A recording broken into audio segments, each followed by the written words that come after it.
افطاریوں کی بابت میں یہ عرض کرنا چاہتا ہوں کہ دوسروں کے گھروں میں جا کر افطاریاں کرنا اس طریق کی حوصلہ شکنی کرنی چاہیے،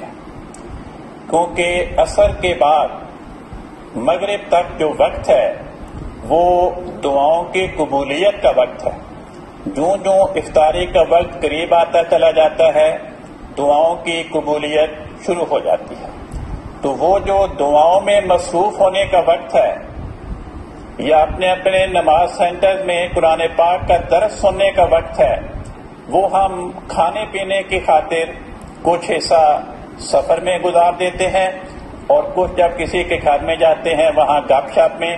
اور گھر والے بھی آنے والے مہمانوں کی ضیافت کے لیے کام میں مصروف رہتے ہیں، وہ بھی یہ سارا وقت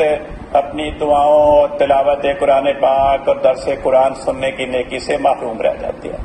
تو بجائے اس کے کہ اس موقع کو